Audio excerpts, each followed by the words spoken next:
Jai Hind. The most anxiously awaited occasion is finally here. On this previous day, we are witnessing a proud moment in the history of Kuriakose Gregorius College, Pambadi. Today is 26th of November, which is celebrated as the Constitution Day or Samvidhan Divas of India every day. Good morning to everyone present here. Happy Constitution Day. This is Cadet Mahima S. Nair from D2 Physics. I'm much delighted to offer a hearty welcome to everyone gathering over here to the 73rd Constitution Day conducted by Madathilashan Center for Human Empowerment in association with NCC, NSS, EBSB, and IQAC is providing you another lecture of Bharatiya. According to B.R. Ambedkar, Constitution is not a mere lawyer's documents. It is a work of life, and it inspires is always the inspiring of age. Constitution Day is a matter of national pride for all the Indians. Let us take advantage of this special day and pray that God will protect, heal, and bless our nation. Now, I would like to welcome Ms. Aparna M. and Ms. Lakshmi Priya A.M. for the national song.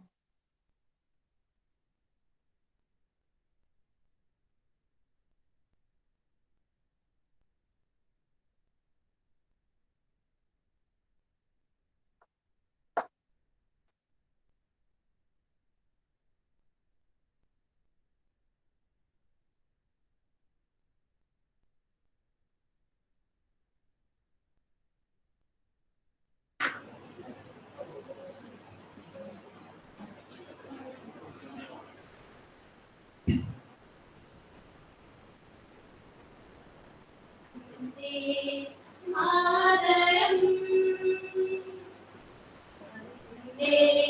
Madaram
Thank you, Aparna and Lakshmi.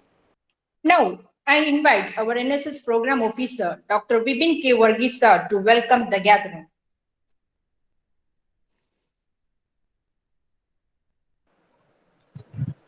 ബഹുമാനപ്പെട്ട യോഗാധ്യക്ഷ principal Shaila teacher, നമ്മുടെ മുഖ്യ അതിഥി PDT ആചാര്യ sir, അധ്യാപകരെ, വിദ്യാർത്ഥികളെ, KG കോളേജിനെ സംബന്ധിച്ചിടത്തോളം ഏറ്റവും മഹത്തരമായ ഒരു ദിനമാണിന്ന്. പരിശുദ്ധനായ പാമ്പാടി തിരുമേനിയുടെ നാമധേയത്തിൽ സ്ഥാപിതമായിരിക്കുന്ന കോളേജ് അദ്ദേഹത്തിന്റെ ഗുരുവായ മടത്തിലാശാന്റെ നാമധേയത്തിൽ സ്ഥാപിതമായിരിക്കുന്ന മടത്തിലാശാൻ സെന്റർ ഫോർ ഹ്യൂമൻ എംപവർമെന്റ് 2 വർഷത്തെ പ്രവർത്തനങ്ങൾ പിന്നിടുകയാണ്. ഈ വർഷത്തെ ഏറ്റവും പ്രധാനപ്പെട്ട പ്രവർത്തനമായിട്ട് മടത്തിലാശാൻ സെന്റർ ഏറ്റെടുത്തിരിക്കുന്നത് ഇന്ത്യയുടെ സ്വാതന്ത്ര്യ 75ാം വാർഷികത്തോടനുബന്ധിച്ചുള്ള ആസാദി കാ അമൃത മഹോത്സവ പ്രോഗ്രാമാണ്. KG കോളേജ് ഭാരതീയം എന്ന പ്രത്യേക പേരിലാണ് ആസാദി കാ അമൃത മഹോത്സവം ആഘോഷിക്കുന്നത്. ആ പദ്ധതിയുടെ ഉദ്ഘാടനം മുതൽ തന്നെ KG കോളേജിനെ സംബന്ധിച്ച് ഇന്ത്യയുടെ ഭരണരംഗത്തുള്ള ഏറ്റവും പ്രമുഖരായ വ്യക്തിത്വം ക്യാമ്പസിലൂടെയും സാധിച്ചു എന്നത് വളരെ സന്തോഷത്തോടെ ഓർക്കുകയാണ്. നമ്മുടെ ഉദ്ഘാടനം നിർവഹിച്ചത് സുപ്രീം കോടതിയുടെ മുൻ ചീഫ് ജസ്റ്റിസും മലയാളികളുടെ എല്ലാം അഭിമാനവുമായ ബഹുമാനപ്പെട്ട justice doctor K G Balakrishnan സാറാണ്. അതുപോലെ തന്നെ മറ്റൊരു മുഖ്യ അതിഥിയാണ് ഇന്ന് നമുക്ക് എത്തുന്നത്. നമുക്കറിയാം, ഇന്ത്യൻ ജനാധിപത്യത്തെ സംബന്ധിച്ചിടത്തോളം 3 നെടുംതൂണുകളുണ്ട്: ലെജിസ്ലേറ്റീവ്, എക്സിക്യൂട്ടീവ് ആൻഡ് ജുഡീഷ്യറി. ഇതിൽ ലെജിസ്ലേറ്റീവ് ഓർ ലെജിസ്ലേച്ചർ അല്ലെ പാർലമെന്ററി സിസ്റ്റത്തെ സംബന്ധിച്ചിടത്തോളം ഇന്ത്യയിലെ ഏറ്റവും ഉയർന്ന പദവിയാണ് ലോക്സഭയുടെ സെക്രട്ടറി ജനറൽ എന്നത്. ഇന്ത്യൻ സിവിൽ സർവീസിലെ ഉദ്യോഗസ്ഥരുടെയൊക്കെ പൊസിഷൻ വെച്ച് ഏറ്റവും ഉയർന്ന അഡ്മിനിസ്ട്രേറ്റീവ് പൊസിഷൻ ക്യാബിനറ്റ് സെക്രട്ടറിയുടേതാണ്. ക്യാബിനറ്റ് സെക്രട്ടറിയുടേതിന് തുല്യമായ പദവിയാണ് ഇന്ത്യൻ ലോക്സഭയുടെ സെക്രട്ടറി ജനറൽ എന്ന പൊസിഷൻ. ഈ പൊസിഷനിലെത്തിയ മലയാളിയാണ് ബഹുമാനപ്പെട്ട PDT ആചാര്യ സാർ. 5 വർഷക്കാലം അദ്ദേഹം ഇന്ത്യൻ ലോക്സഭയുടെ സെക്രട്ടറി ജനറലായിട്ട് സുത്യർഹമായ രീതിയിൽ സേവനമനുഷ്ഠിച്ചു. KG കോളേജിനെ സംബന്ധിച്ച് ഏറ്റവും ഭാഗ്യം നിറഞ്ഞ, സന്തോഷം നിറഞ്ഞ ഒരു ദിവസമാണിന്ന്. ഇന്ത്യയുടെ 73ാമത് ഭരണഘടനാ ദിനത്തിൽ നമ്മോട് ഇന്ത്യൻ ഭരണഘടനയുടെ ഫണ്ടമെന്റൽ റൈറ്റ്സിനെയും ഡ്യൂട്ടീസിനെയും കുറിച്ചൊക്കെ സംസാരിക്കാൻ ഇന്ത്യയിലെ തന്നെ ഏറ്റവും പ്രമുഖനായ ഒരു ഭരണഘടനാ വിദഗ്ധനെ തന്നെ നമുക്ക് ലഭ്യമായിരിക്കുന്നു എന്നത് വളരെയധികം സന്തോഷം പകരുന്നതാണ്. ബഹുമാനപ്പെട്ട PDT ആചാര്യ സാറിനെ ഏറ്റവും സന്തോഷപൂർവ്വം, ആദരവോടെ, സ്നേഹത്തോടെ ഈ യോഗത്തിലേക്ക്, KG കോളേജ് കുടുംബത്തിലേക്ക് സ്നേഹപൂർവ്വം സ്വാഗതം ചെയ്യുന്നു. യോഗത്തിന് അധ്യക്ഷത വഹിക്കുന്നത് ബഹുമാനപ്പെട്ട പ്രിൻസിപ്പൽ ശൈല ടീച്ചറാണ്. ഔപചാരികതയുടെ ഭാഗമായി ടീച്ചറിനെയും ഈ യോഗത്തിലേക്ക് ഏറ്റവും സ്നേഹപൂർവ്വം സ്വാഗതം ചെയ്യുന്നു. ഈ യോഗത്തിൽ പങ്കെടുക്കുന്ന എല്ലാ വിദ്യാർത്ഥികളെയും അധ്യാപകരെയും ഒറ്റവാക്കിൽ സ്വാഗതം ചെയ്യുന്നു. ഞാൻ എപ്പോഴും ഓർമ്മിപ്പിക്കുന്ന ഒരു കാര്യം ഒരിക്കൽ കൂടെ പറയുകയാണ്: പ്രഭാഷണം മാത്രമായി പോകാതെ അദ്ദേഹത്തിൽ നിന്നുള്ള അറിവുകൾ കൂടുതലായി നേടിയെടുക്കാൻ നിങ്ങൾക്ക് നിങ്ങളുടെ ചോദ്യങ്ങളിലൂടെ കഴിയും. അതുകൊണ്ട് മികച്ച ചോദ്യങ്ങളുമായി അദ്ദേഹത്തിൽ നിന്ന് കൂടുതൽ അറിവുകൾ കണ്ടെത്താനായിട്ട് നിങ്ങൾ ശ്രമിക്കുക. എല്ലാവർക്കും ഭരണഘടനാ ദിനത്തിന്റെ എല്ലാവിധ ആശംസകളും നേർന്നുകൊണ്ട് എന്റെ വാക്കുകൾ ചുരുക്കുന്നു.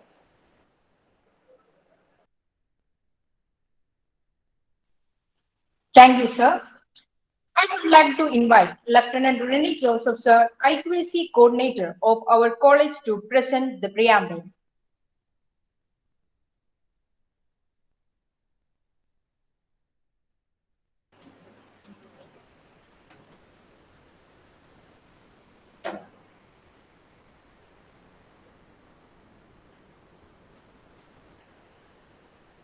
We, the people of India, having solemnly resolved to constitute India into a sovereign, socialist, secular, democratic republic, and to secure to all its citizens justice, social, economic, and political liberty of thought, expression, belief, faith, and worship, equality of status and of opportunity, and to promote among them all fraternity, assuring the dignity of the individual and the unity and the integrity of the nation in our Constituent Assembly. This 26th day of November 1949, do hereby adopt, enact, and give to ourselves this Constitution. Jai Hind. Thank you, sir. Now, I would like to welcome our principal, Dr. Shaila Abraham Ma'am, for the presidential address.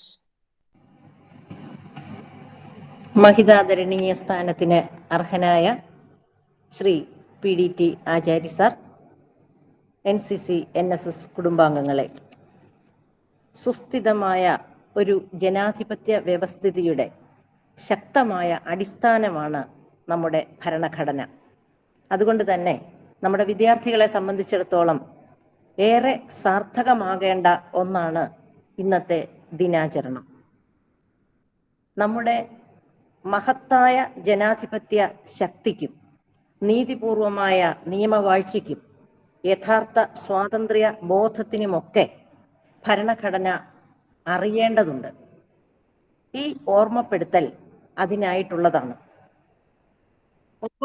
ഒപ്പം തന്നെ ഒരു കാര്യം കൂടി ഓർമ്മിപ്പിക്കുകയാണ്.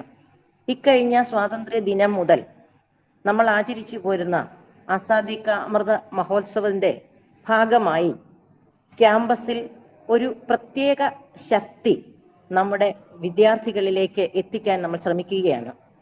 2 തരം പരിപാടികളാണ് ഇതിൽ നമ്മൾ ചെയ്തു പോരുന്നത്. ഒന്ന്, നമ്മുടെ സമ്പന്നമായ പാരമ്പര്യത്തിൻ്റെ സാംസ്കാരിക ശക്തി നമ്മുടെ വിദ്യാർത്ഥികൾക്ക് അറിയിച്ചു കൊടുക്കുക. രണ്ടാമത്തേത്, ഞാൻ നേരത്തെ പറഞ്ഞതുപോലെ സ്തുത്യർഹമായ ഒരു ജനാധിപത്യ വ്യവസ്ഥിതിയിൽ അതിന് അടിസ്ഥാനപരമായി അല്ലെങ്കിൽ അതിൻ്റെ ശക്തമായ തൂണുകളായി പ്രവർത്തിച്ചു പോരുന്ന നമ്മുടെ മാതൃകാ വ്യക്തിത്വങ്ങളെ പരിചയപ്പെടുത്തുക. ഇവ രണ്ടും സമീചീനമായി സമ്മേളിക്കുന്ന ഒരു അവസരമാണ് ഇത് എന്നതിൽ എനിക്ക് സന്തോഷമുണ്ട്. നമ്മുടെ ലോക്സഭയുടെ സെക്രട്ടറി ജനറലായി പ്രവർത്തിച്ച ഭാരതത്തിന്റെ അഭിമാന വ്യക്തിത്വം, മലയാളിയുടെ സ്വകാര്യ അഹങ്കാരം എന്നൊക്കെ നമുക്ക് ആദരിക്കാവുന്ന ശ്രീ PDT ആചാര്യ സാറിനെ അതുകൊണ്ട് തന്നെ നമ്മുടെ വിദ്യാർത്ഥികൾക്ക് മുമ്പിൽ ഏറെ ആദരവോടെ ഞാൻ സ്വാഗതം ചെയ്യുകയാണ്. KG കോളേജ് കുടുംബത്തിന്റെ നമസ്കാരം സാറിനെ അറിയിക്കുകയാണ്. നമ്മുടെ വിദ്യാർത്ഥികളിൽ പൗരബോധം വളർത്തുന്നതിൻ്റെ ആവശ്യകത ഏറെ പ്രധാനമാണ്. കാരണം ഒരു സെൽഫിയുടെ ലോകത്തിലേക്ക് ഒതുങ്ങുന്ന പുതുതലമുറയാണ് നമ്മുടെ ക്യാമ്പസുകളിൽ ഉള്ളത്. ഈ ഒരു പരിമിത വൃത്തത്തിൽ നിന്ന് അവരെ നമ്മുടെ നാടിൻ്റെ സത്സന്താനങ്ങളായി വളർത്താൻ ഇത്തരം പരിപാടികൾക്ക് കഴിയണം. അതിനു വേണ്ടിയാണ് ഇത്തരം പരിപാടികൾ നമ്മൾ ആവിഷ്കരിക്കുന്നത്. അതുകൊണ്ട് തന്നെ ഇന്ന് NCC NSS കുടുംബാംഗങ്ങൾ ചേർന്ന് നടത്തുന്ന ഈ പരിപാടി അങ്ങേയറ്റം സാർത്ഥകമാകട്ടെ, സഫലമാകട്ടെ എന്ന് ഞാൻ ആശംസിക്കുകയാണ്. ഒരിക്കൽ കൂടി ശ്രീ PDT ആചാര്യ സാറിനെ അങ്ങേയറ്റം ആദരപൂർവ്വം നമസ്കരിച്ചുകൊണ്ട് വിരമിക്കുന്നു. നന്ദി, നമസ്കാരം. Thank you, ma'am. We are honored to have Sri PDT Acharya, former Secretary of General of the 14th Lok Sabha and 15th Lok Sabha and Lok Sabha Secretariat, Parliament of India. And he was also the ex officio administrative head of the Secretariat of the Lok Sabha. I welcome you, sir, for the keynote address. Thank you very much. Esteemed Principal, Mr. Vipin Varghese, distinguished teachers and students. In fact, I would like to speak in English, and I hope there won't be any problem because all of you are studying in college and teaching in college, so I don't think there will be any problem. Because normally I speak in English when I give such lectures. But I can tell you one thing, that I will, of course, invite a lot of questions from you. And when you ask questions, you can certainly use any language you like, whether it is English or Malayalam or even Hindi. There is no problem. So with that assurance, with your permission, can I proceed in English? Yes. Friends, today, the country is celebrating the Constitution Day. It's a very important day in the history of this country. Now, when we talk about the Constitution Day, it should remind us of certain unforgettable events or contexts in the history of the freedom struggle. As you know, the Constitution was framed by the Constituent Assembly, and it was adopted on the 26th of November 1949. After 3 years of intense deliberations, the Constitution was completed, the exercise of making the Constitution was completed, and it was adopted on that day and signed by the President of the Constituent Assembly, Dr. Rajendra Prasad. But then the constitution was brought into effect only on 26th January 1950. That means 2 months after the constitution was adopted by the assembly. Do you know why 26th January was chosen as the date for bringing the constitution into effect and declaring India as a republic? It has great significance, you must know that. Because on 26th January 1929, the All India Congress Committee met at Lahore under the presidency of Pandit Jawaharlal Nehru. He had just taken over the presidency of the AICC. And that session declared that the aim of the freedom struggle was to achieve Purna Swaraj, that is complete independence. And you must know that the Congress party, which was spearheading or leading the freedom struggle, was demanding dominion status for India all through. Dominion status means autonomy, but at the same time, the sovereign will be the King of England. That is dominion status. You have many dominions in the Commonwealth family of nations today. For example, Canada, Australia, these are all dominions. They owe allegiance to the King of England or Queen of England. So that was the demand earlier, or till 1929. So it was in 1929 that for the first time the All India Congress Committee declared that their aim is to get complete independence, Purna Swaraj. And this resolution was passed on 26 January 1929. And 26 January was declared as Independence Day by the Congress Party. And Pandit Nehru used to hoist the tricolor on this day. Now, this is the history behind this. And that is why the government decided to bring the constitution into effect on 26th January. For the independence we got on 15th August. And therefore, there was no sense in celebrating 26th January as the Independence Day. So 26th January is the day on which India became a republic. Until then, India was a dominion. And so the significance of 26th January, when the constitution was brought into effect, is very, very important. And that should be remembered by everybody. Perhaps the new generation may not be fully aware of these things. When you talk about 26th January, you may immediately think about a parade that takes place here on the Rajpath in Delhi. But that is not everything. That is the day when India became a sovereign democratic republic. So I just wanted to remind you about this particular context, which is of great historic significance. Now, the Constitution is the fundamental law of the land. It actually contains a set of fundamental rules for the governance of the country. Now, this Constitution is not a mere aggregate of articles and clauses and schedule. In fact, Indian Constitution is the longest or the largest written constitution in the world. Indian Constitution has 395 articles and innumerable clauses and 12 schedules. It is the longest constitution, written constitution in the world. Such a constitution, it actually contains a vision, a philosophy, and the constitution sets a goal for the country to be achieved. This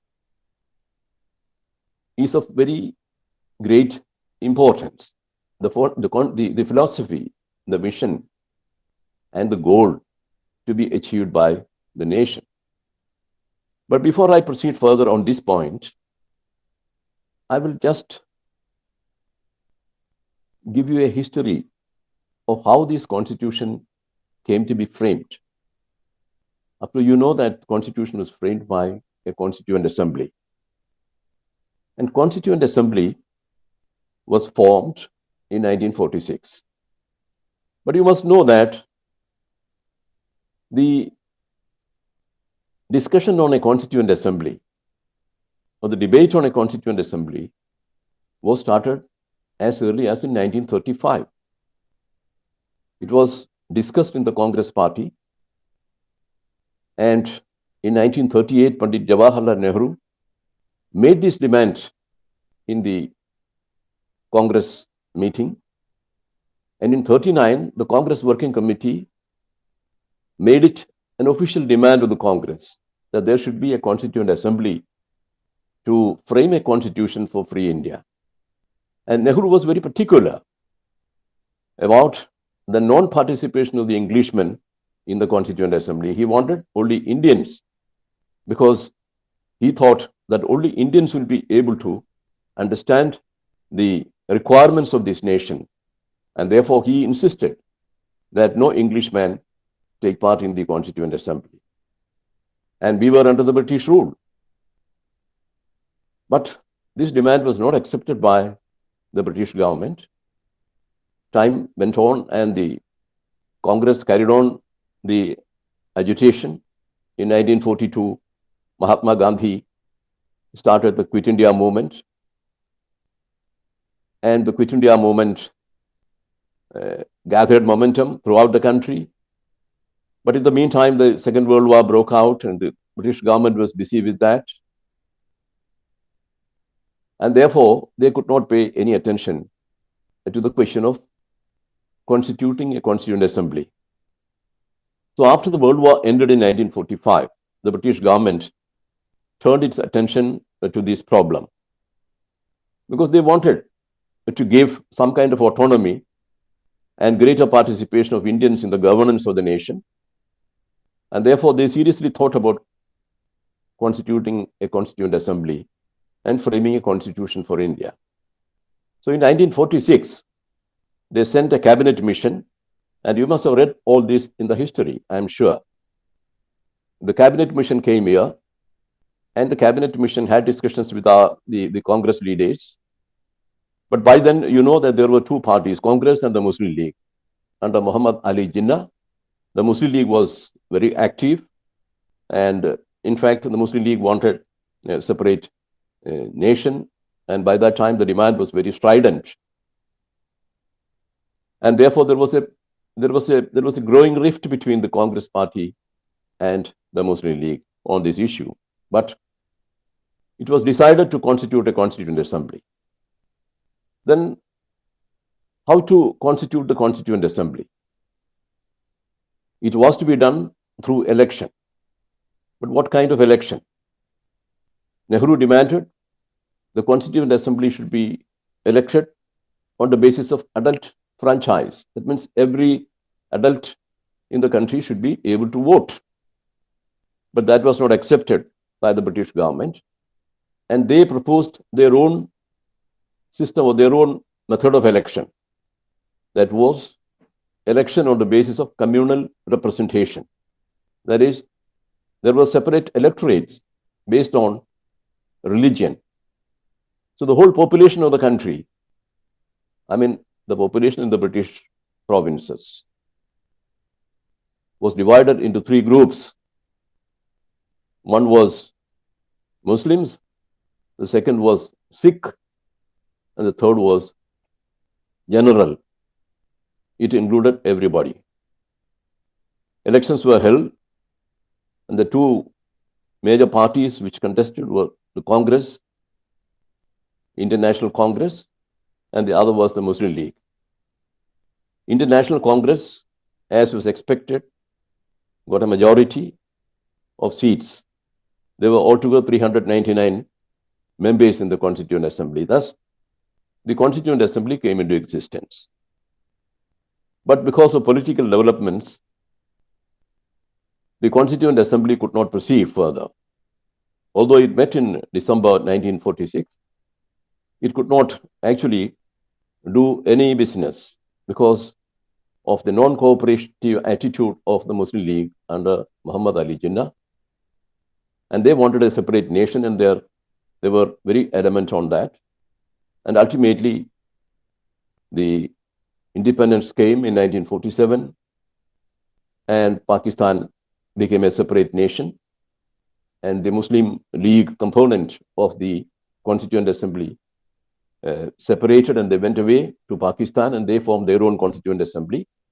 And we formed our own Constituent Assembly with a reduced number of members. The president of the Constituent Assembly was Dr. Rajendra Prasad. And the Constituent Assembly started its work by setting up a number of committees. For example, the most important committee that was set up by the Constituent Assembly was the Drafting Committee. Drafting Committee was chaired by Dr. B.R. Ambedkar. Everybody has heard that name, and we know that Dr. Ambedkar had played a very, very important role in the framing of the Constitution, because it was this committee, this drafting committee, which actually drafted the Constitution. It was a Herculean task, which was performed admirably by Dr. Ambedkar. Of course, he had his own, he had other members to assist him, and also officials, but he led the whole exercise and done a very admirable job, and he completed the whole exercise within 3 years. And in the Constituent Assembly, after drafting the Constitution, when it was presented before the Constituent Assembly, it was he who piloted the bill.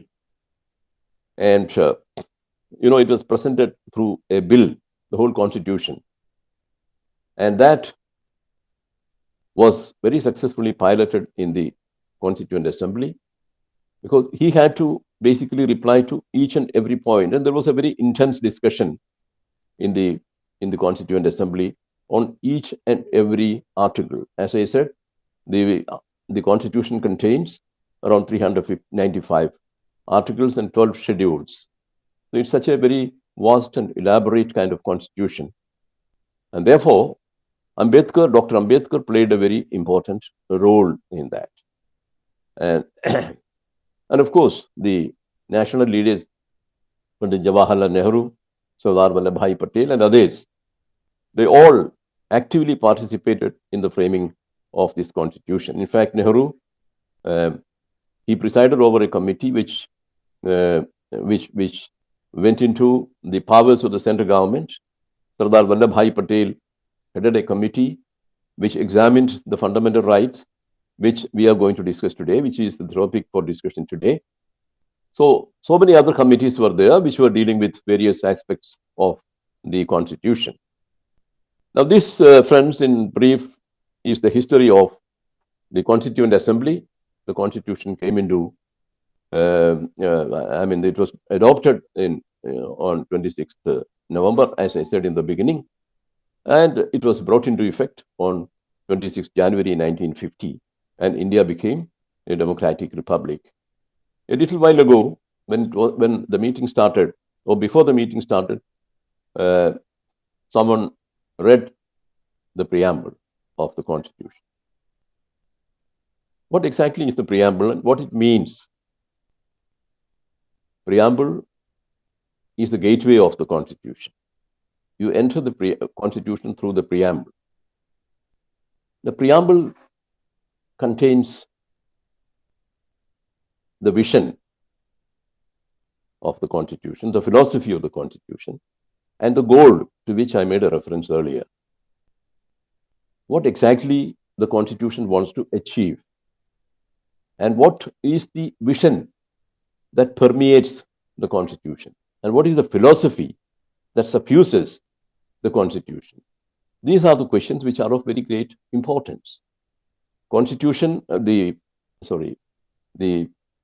preamble, of course, it may be a very short kind of thing. But if you look at it, a lot can be said about the preamble. You know, when the Constituent Assembly met for the first time in December 1946, Pandit Nehru had presented what is called Objectives Resolution. Objectives Resolution was meant to provide the objectives of the Constitution. And Pandit Nehru had great vision. He was a great visionary. He had a vision of the Constitution. In fact, I must say here that Pandit Nehru played a very, very important role in the overall framing of the Constitution, providing its the vision and the philosophy. So the preamble says that we, the people of India, constitute India into a sovereign democratic republic, was secular and etc. These words were added later. Socialist and secular, these two words were added later when the Constitution was originally drafted and adopted. The words secular and socialist were not there. So, as it was originally drafted and adopted, the preamble said, we, the people of India, resolve to constitute India into a sovereign democratic republic, which will secure to these people justice, social, economic, and political, liberty, equality, and fraternity. These are the ideals which were set down in the preamble. And these were actually the ideas which inspired Nehru and the entire freedom movement led by the Indian National Congress. Now, where did these ideas come from? These ideas actually came from Europe and America. Liberty, fraternity, and equality. These were the slogans of the French Revolution of 1789. And freedom and liberty came from the American Declaration of Independence of 1776. In fact, the American Declaration of Independence in 1776, where it said that all men are created equal and they have certain inalienable rights, inalienable liberty. That is what the declaration said. And this Declaration of Independence of the United States of America inspired all freedom-loving people throughout the world. Every freedom movement that was taking place in different parts of the world was inspired by this Declaration of Independence of the United States of America. In fact, that inspired the French Revolution also. It inspired people in Europe, people in South America, people in Africa and Asia. And these are the ideas which inspired our freedom fighters, particularly Pandit Jawaharlal Nehru. Europe had thrown up a lot of such ideas of humanism, ideas of liberal democracy, with freedom at the center, freedom and liberty at the center, justice at the center. That is what inspired the freedom fighters of India. And that is precisely what Nehru wanted to import into the Constitution of India. He wanted India to be a liberal democratic nation. where citizens have absolute freedom and citizens must get justice, social, economic, and political. That is what the preamble says, and that is what the Constitution set out for. That is what the Constitution strive to achieve. And therefore, the preamble of the Constitution is very, very important. That contains or that reflects the vision, the dream of this nation. You must remember the speech made by Nehru on 15th of August, 14th midnight, when India was gaining independence. He used the word tryst with destiny. And it is a memorable speech. If you have not read it, I would recommend you to read it because it is very poetic. It contains Nehru's vision of this nation. It contains Nehru's vision of India's past. It's a wonderful speech. You must read it. So coming on to the Constitution, today's topic, fundamental rights and fundamental duties. What are these fundamental rights? And what is the significance of these fundamental rights? India has been shaped as a liberal democratic country where people have freedom, different kinds of freedom. And all those freedoms have been elevated to a higher plane and called fundamental rights. Now, the idea of fundamental rights came from the American Constitution. American Declaration of Independence, followed by the Constitution.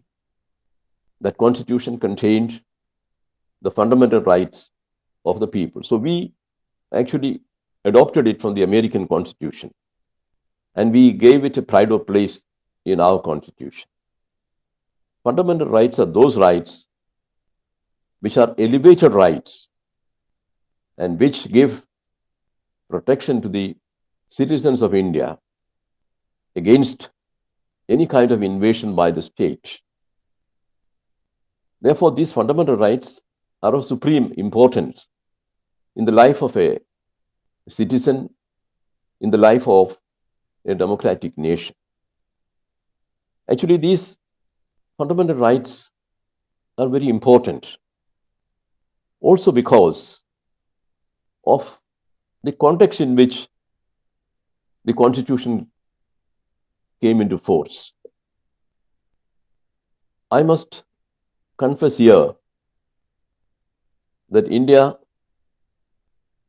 never had, or as a civilization, never had any concept of freedom of human rights. We never had human rights because we have a society which is divided on the basis of caste and communities. And when there is a hierarchical society, in a hierarchical society, you don't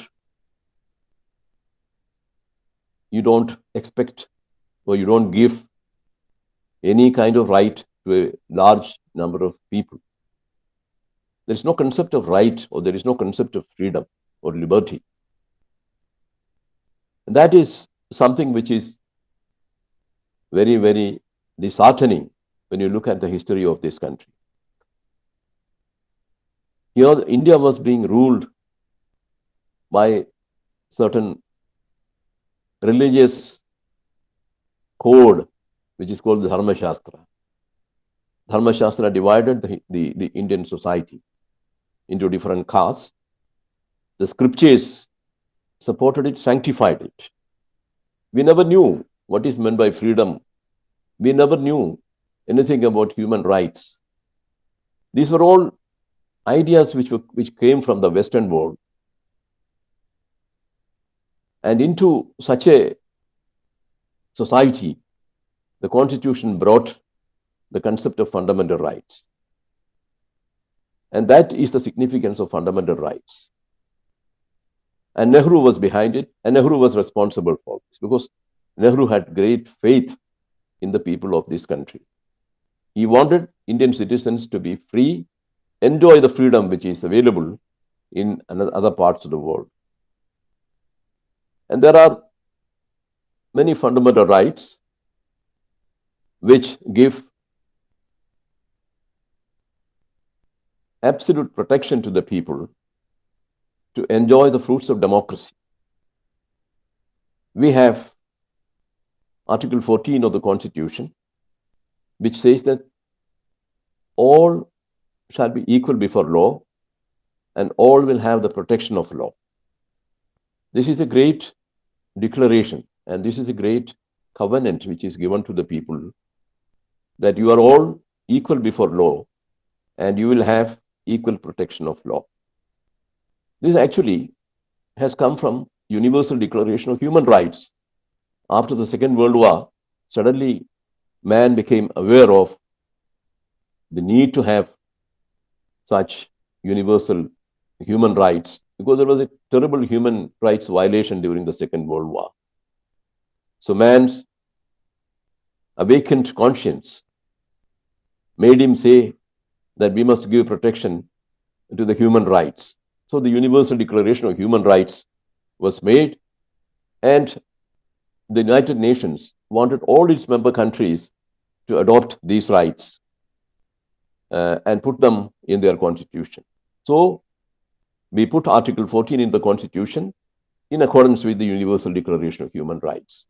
That is, all are equal before law and all have the protection of law. So that is one of the most important fundamental right in our Constitution. And then Article 15, which says that there shall be no discrimination against anyone on the basis of either caste or community or religion or region or whatever. No discrimination. Everybody shall be treated equally. Then we have Article 19, which is another fundamental right, which is of very great significance, of seminal importance, which gives you all the freedoms. You can speak freely. You can form associations freely. You can move about in this country freely without any hindrance.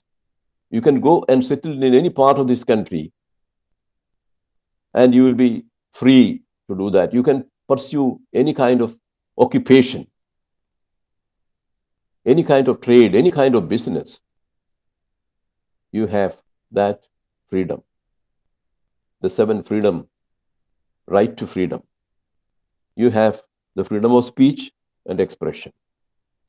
You have the freedom of association. You have the freedom of movement. You have the freedom to pursue any kind of occupation or business or trade. So these are the fundamental rights of freedom. Then you have Article 21. Article 21 is in fact the pivot of the Constitution, because that speaks about your liberty, of your right to life and right to liberty. Without right to life and without right to liberty, you cannot live in this world. In autocratic countries, of course, it is a different situation. People have no rights, no freedom. But in democratic countries, this is of crucial importance. Every person who takes birth on this planet has an inherent right to life. And you have an inherent right to liberty. These two rights have been recognized. But I must say here that Article 21 does not give you this right, because these rights are inherent in you. So what Article 21 does is to recognize these rights and say and put some limitations on this. It may look very strange that a fundamental right is putting limitations or restrictions on the rights which people enjoy. But that is how it is. Article 21 is worded in such a way that it imposes certain restrictions on it by saying that the right to life and liberty can be taken away only through a procedure established by law. So there are two things which are required.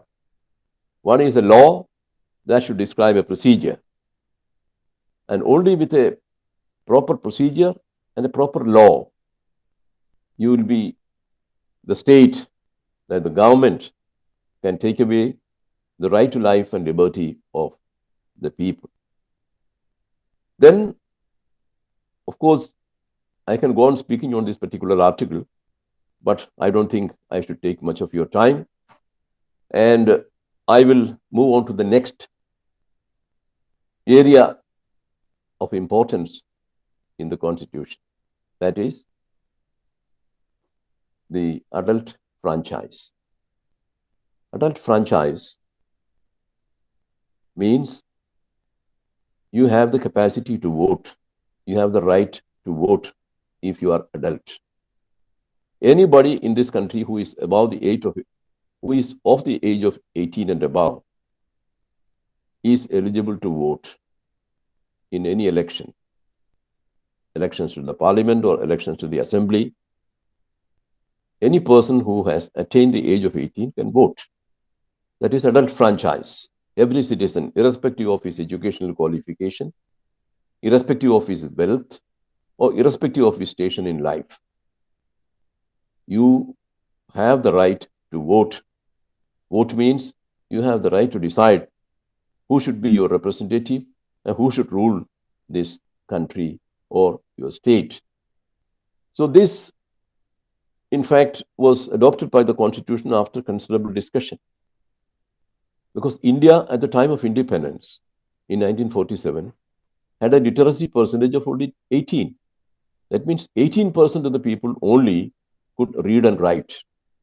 The rest of the people were unlettered. They did not know how to read and write. That was the condition.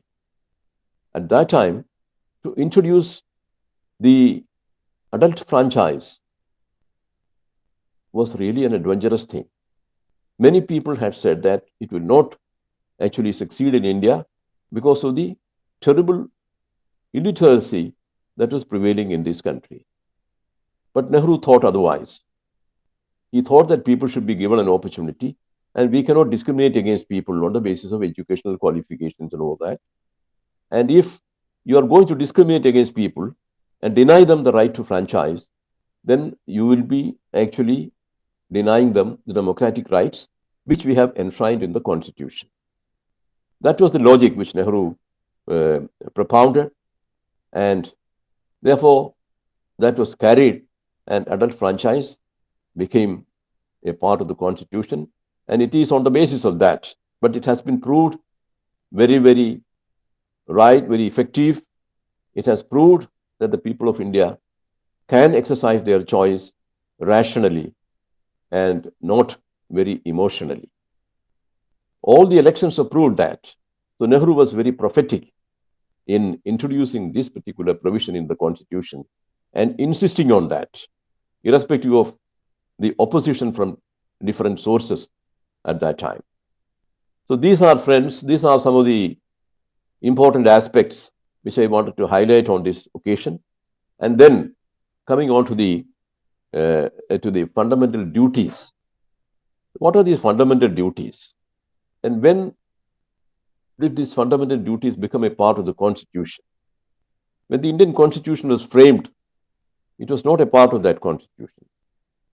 Nobody at that time thought of incorporating the rights in the Constitution. So it was added to the Constitution only in 1976, when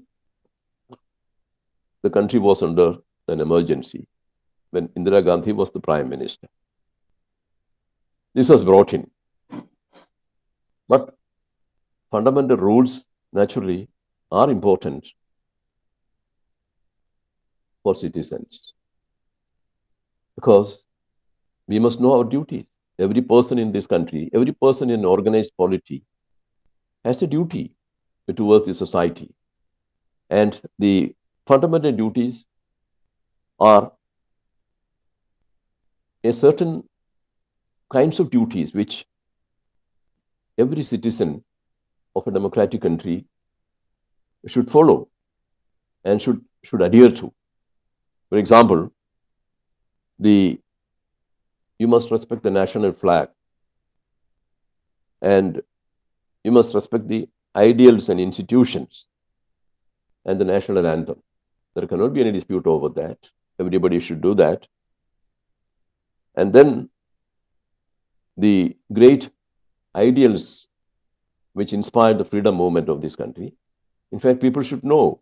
My personal feeling is that people should know, everybody should know about the freedom struggle and the great ideals which inspired the freedom struggle, the great leaders who led the freedom struggle, and the great sacrifices which people made to get freedom. Every child in this country should know that.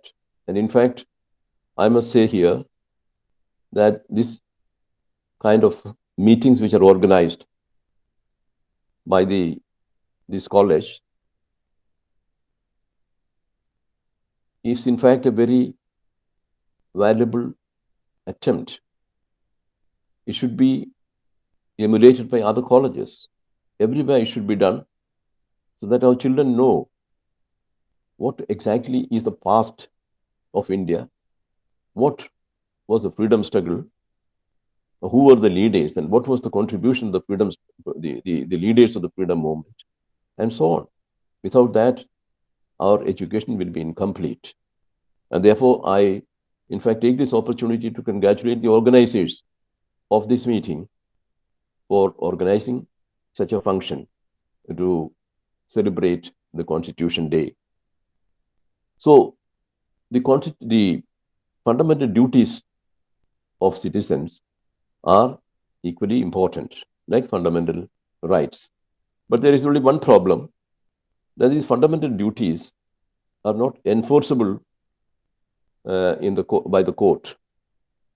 Now, for example, if there is a violation of one of the duties by, say, your neighbor, you cannot go to court and get a decree from the court asking him to obey or perform that duty. That is not how it is designed. Whereas if there is a violation of your fundamental right, you have a right to go to the court and get an order from the court to protect your fundamental right. And court has an obligation to protect you against any kind of violation of the constitutional right or your fundamental right. But in the case of fundamental duties, that is not possible. But still, people should remember their duties. And if they don't remember your duties, then you are not worthy to be citizens of a free country. I think I should finish it here, and I will invite questions from you. Of course, you can, as I said in the beginning, you can ask questions either in Malayalam or English or Hindi or whatever, and I will attempt to reply to those questions. With these words, I conclude. Thank you very much. Thank you, sir, for glorifying us with your valuable words. Now, it's time for the interaction. If the audience have any question, you may ask Acharya sir.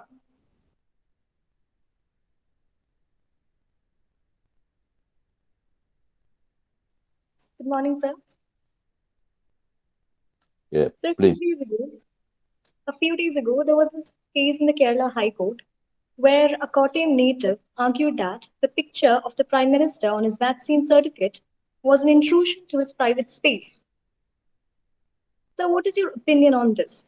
Do you actually think that a picture of the Prime Minister on the vaccine certificates issued actually invade the personal liberty of a person, thus violating their fundamental rights? What do you think about this, sir? No, there is no fundamental right involved in that. According to me, it is certainly an intrusion. There is no need for Prime Minister's photograph to be affixed on the vaccine certificate because it has no relevance. Vaccine certificate means you have taken the vaccine. That is all. That is what people want to know. In fact, there was a problem. Somebody was saying, I don't know whether it is a joke or whether it actually happened. Somebody carried a certificate with Modi's photograph. He went abroad. There, they told him, they looked at him and said, it is not your photograph. This is somebody else. So I'm not permitting you. That danger is there. If you carry such photograph. So that is the problem. In fact, according to me, it is not necessary. I think. Yes, sir. Thank you very much.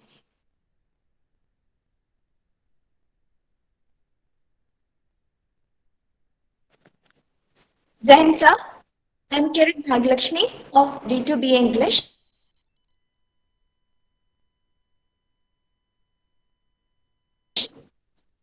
Sir, as a violation of Article 18 that confers only military or academic titles to people, should not there be fines or voluntary legal action taken against people or event organizing parties that use titles like Padma Shri as prefix of names for publicity?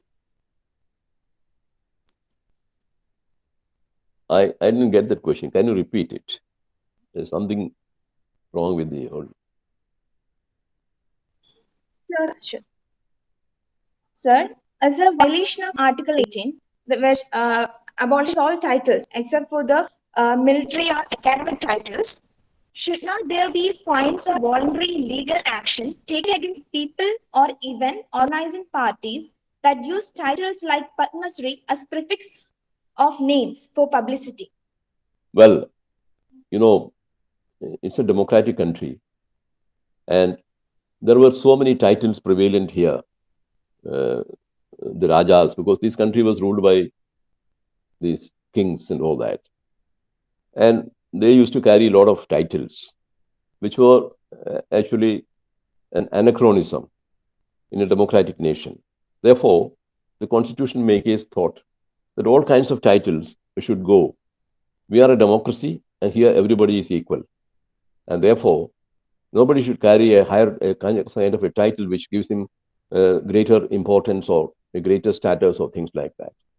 But, and that was quite reasonable. But at the same time, a certain awards given, like Padma Awards and all that. That is okay. Padma, these are given in recognition of certain services rendered by those people.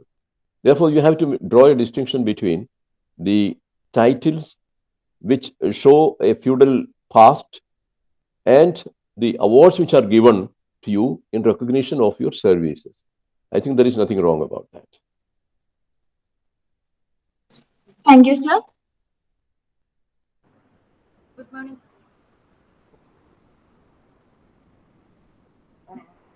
Good morning, sir. I'm Krishnapriya from D3 Economics. Sir, how far the independence of judiciary is ensured under the Constitution of India? See, the judiciary is independent, and there is no article which says that judiciary shall be independent. But all the articles show that judiciary is independent, because we have a division of power. We have legislature to make law, and we have the executive which runs the administration, and we have the judiciary which protects the constitution and protects the rights of the people. So judicial independence has been ensured by the way in which the judges are appointed and the other provisions concerning their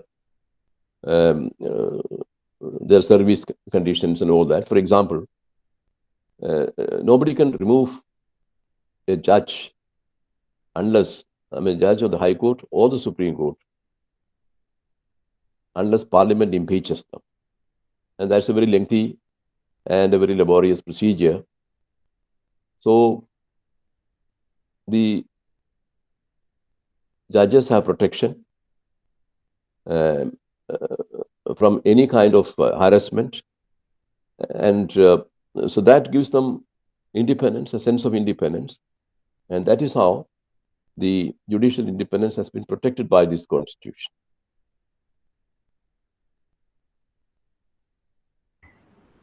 Sir, we know that Indian Constitution.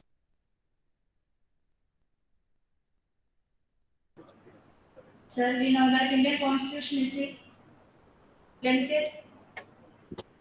Sorry, sir. We know that Indian I'm Constitution not is the able to hear it lengthiest written properly. constitution of the Ask her to speak into the mic. Please ask her to speak into the mic. I'm not able to hear it properly. Yes, please. Yes, please. We know that Indian Constitution is the lengthiest written constitution of the world. What's the reason behind the length of the Indian Constitution? Indian Constitution is certainly the largest constitution, written constitution in the world. That is mainly because the constitution makers were dealing with a country like India, which is so vast and diverse and with complex problems and all that. So they had to go into greater details, which normally the constitutions do not carry. The constitution actually is a document which deals with certain things at the macro level, and issues at the micro level will be dealt with the laws made by parliament. But here in our constitution, they dealt with many micro level issues in the constitution because that they thought it was necessary to give such guidance even at the micro level, so that there is no confusion when we work the constitution and when we run the administration. That is why India's constitution became the largest written constitution.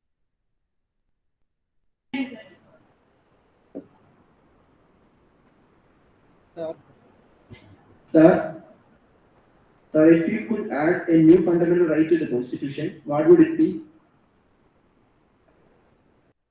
Can you repeat that question? I couldn't hear you. Sir, if you could add a new fundamental right to the Constitution, what would it be? You want a new fundamental right? Yes, sir. What is that? Sir, if you could add a fundamental right, what would it be?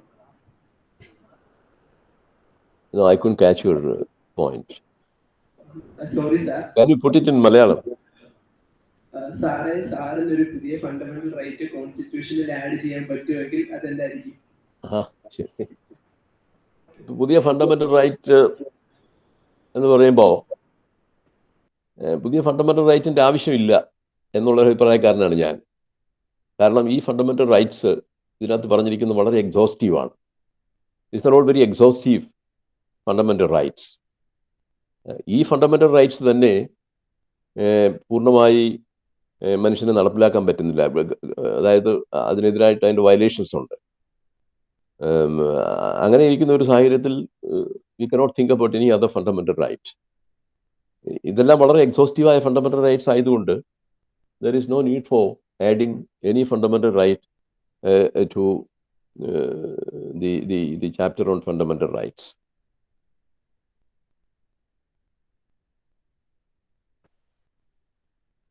Thank you, sir.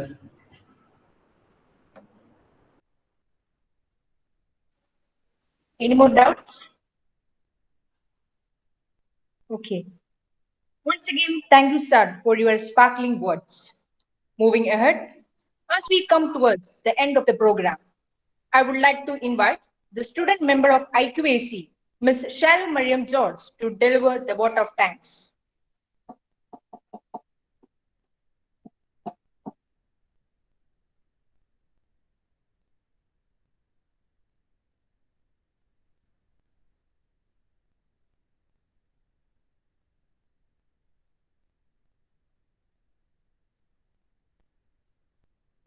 Esteemed guest, Shri P.D.T. Acharya sir, respected Principal Dr. Shalini Abraham ma'am, teachers and fellow mates, good morning.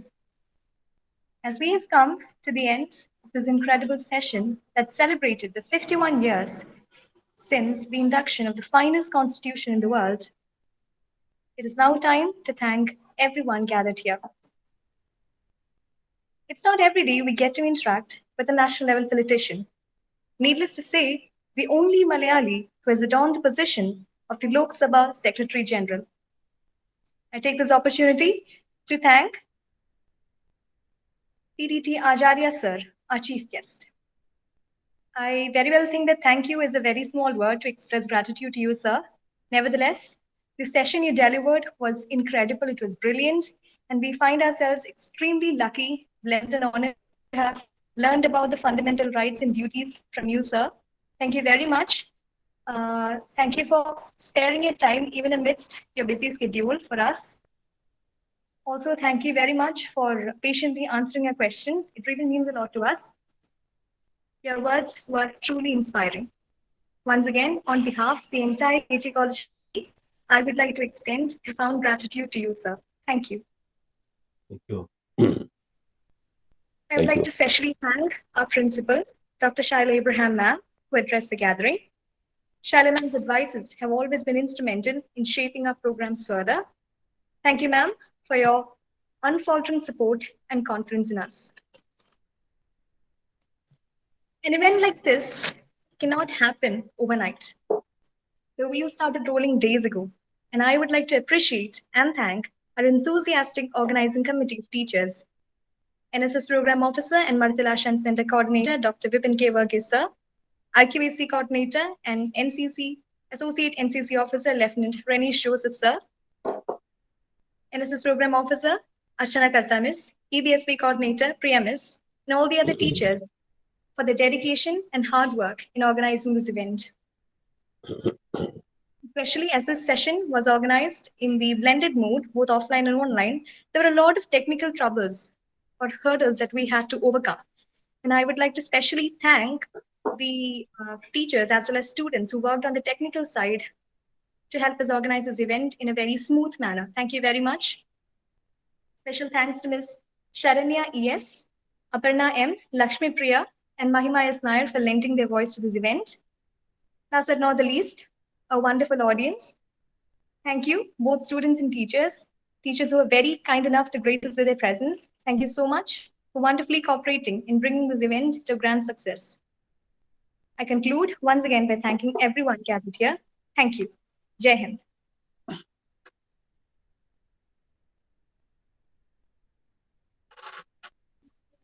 Thank you, Sharon.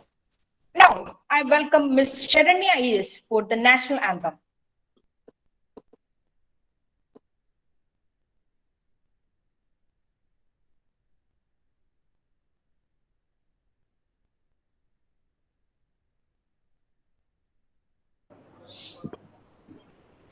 जनगण मन अधिनायक जय हे भारत भाग्य विधाता पंजाब सिंध गुजरात मराठा द्राविड उत्कल बंगा विंध्य हिमाचल यमुना गंगा उच्चल जलधि तरंगा तब शुभ नामे जागे तब शुभ आशीष मागे गाहे तब जय गाथा जनगण मंगलदायक जय हे भारत भाग्य विधाता जय हे जय हे जय हे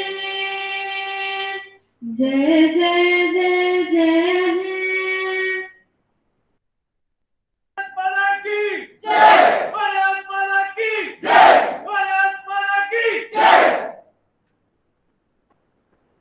Thank you, Sharanya. Once again, I thank you all for taking the time out of your heavy schedule and marking these hours with your glorious presence and made this a great success. Thank you. Jai Hind.